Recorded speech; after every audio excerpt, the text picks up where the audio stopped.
L'obésité touche de plus en plus de populations, particulièrement dans les pays occidentaux.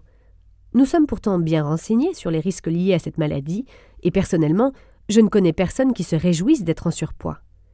Alors, pourquoi continuons-nous à nous suralimenter?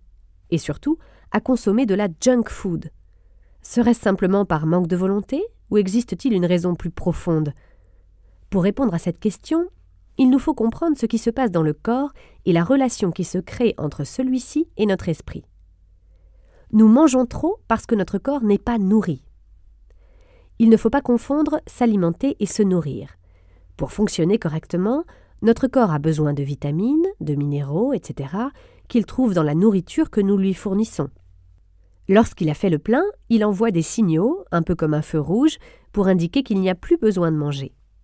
Or, la nourriture industrielle, les plats préparés, la junk food et autres malbouffes sont riches en calories, mais pauvres en nutriments. Notre corps n'y trouve donc pas ce dont il a besoin, les niveaux ne sont pas atteints et le feu reste vert. Mais toutes ces catégories, ingérées en grande quantité, doivent bien aller quelque part. Une fois que toute la place dans les muscles est prise, il n'a d'autre choix que de les transformer en graisse. Notre corps est vraiment une machine bien conçue qui fait tout ce qu'elle peut pour que nous restions vivants et en bonne santé. Malheureusement, la plupart d'entre nous sommes incapables de déchiffrer ces signaux. Nous lui donnons alors ce dont elle n'a pas besoin et la privons de ce qu'elle recherche. Vous avez certainement déjà fait l'expérience de tomber dans un paquet de chips devant la télé. Je sais que c'est mon cas. Mais cela vous est-il déjà arrivé avec un sachet de pommes? Avez-vous déjà fait une overdose de salade, de carottes ou de tomates? Non? Moi non plus. Savez-vous pourquoi? C'est tout simplement parce que ces aliments contiennent ce dont le corps a besoin. Lorsqu'il a rechargé les batteries, le cerveau envoie un signal sous forme d'hormone appelé leptine, responsable de la sensation de satiété. Nous mangeons trop parce que notre cerveau est en manque. Le terme peut sembler un peu fort, comme si nous parlions de drogue. C'est malheureusement un peu le cas. Le sucre et les matières grasses que nous absorbons en grande quantité provoquent une sensation de plaisir et de bien-être, même si nous savons qu'ils sont mauvais pour notre santé. C'est une réaction chimique indépendante de notre volonté. C'est un neurotransmetteur appelé dopamine qui en est à l'origine. À ce moment-là, notre corps se sent tellement bien qu'il va chercher à retrouver cette sensation. Et puisqu'il en connaît la cause, il va naturellement nous pousser à consommer la substance qui a provoqué la décharge de dopamine. C'est ainsi que, sans vraiment le savoir, nous devenons dépendants au sucre et aux matières grasses.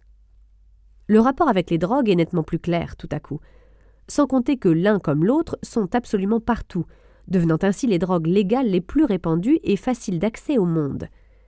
Ce qui pourrait bien expliquer pourquoi tant de personnes éprouvent des difficultés à réformer leur alimentation, et donc à perdre du poids. Nous mangeons trop parce que notre corps confond stress et famine. Remontons le cours du temps. À l'époque de nos ancêtres lointains, il fallait en faire un peu plus que de passer au drive-in pour se nourrir. C'est sûr, c'était moins pratique, et surtout, partir à la chasse ne garantissait pas qu'il y aurait un repas à la clé. Lorsque le cerveau percevait un risque potentiel de famine, il envoyait une décharge d'hormones du stress pour indiquer qu'il fallait faire des réserves, et vite. Aujourd'hui, des siècles plus tard, cet instinct est toujours présent dans la partie de notre cerveau appelée hypothalamus. Si les causes de stress ont quelque peu changé, travail, embouteillage, problèmes d'ordre financier ou relationnel, les effets, eux, sont toujours les mêmes. Notre cerveau les interprète comme un risque potentiel de famine et nous pousse à augmenter notre consommation d'aliments riches en calories afin de fabriquer des réserves de graisse. Alors, évidemment, les mammouths ne courent plus vraiment les rues et il y a quand même plus simple pour manger une banane que de grimper aux arbres. Le penchant moderne de cette frénésie alimentaire se rapprocherait donc plutôt du pot de glace dans le frigidaire ou du fast-food au coin de la rue. Comment y mettre un terme? Comme nous avons pu le voir, le processus de suralimentation est bien plus complexe qu'il n'y paraît. De nombreux facteurs jouent en notre défaveur et nous n'avons même pas abordé les manœuvres de l'industrie alimentaire pour nous rendre toujours plus dépendants. Pour pouvoir mettre un terme à ce type de comportement, il faut comprendre le raisonnement psychologique qui se cache derrière. Il est grand temps d'apprendre à travailler avec notre corps plutôt que contre lui. Il essaie de nous aider. c'est nous qui ne comprenons pas les signaux qu'il nous envoie. Une fois que l'on a compris cela, il est plus facile de mettre les choses en perspective, d'arrêter de se culpabiliser et de faire preuve d'un peu plus de patience envers nous-mêmes. Plutôt que d'enchaîner les régimes miracles, essayez de retirer progressivement toute nourriture industrielle de votre alimentation. Remplacez-la par une nourriture saine et équilibrée qui apportera à votre corps tous les nutriments dont il a besoin. Un corps satisfait, c'est un cerveau satisfait. Et un cerveau satisfait ne cherche pas à combler le manque, puisqu'il n'y a pas de manque à combler. Si vous ne vous sentez pas prêt pour un changement aussi radical, ce qui est compréhensible, essayez d'incorporer des aliments riches en nutriments comme des légumes verts, des fruits, des protéines maigres, des céréales complètes, sans rien changer à votre alimentation. Vous pourriez être surpris de constater qu'il n'y a plus de place pour les aliments hautement caloriques lorsque le corps a tout ce qu'il lui faut. Enfin, apprenez à contrôler le stress. J'ai personnellement remarqué que prendre l'air et faire un petit tour d'une dizaine de minutes seulement était bien plus efficace contre le stress qu'une orgie de sucreries. Et il existe des tas d'autres solutions. Pour certains, ce sera la méditation, pour d'autres des exercices de respiration, un bon livre, une douche bien chaude, que sais-je encore. Ce qui est important, c'est de trouver ce qui fonctionne pour vous.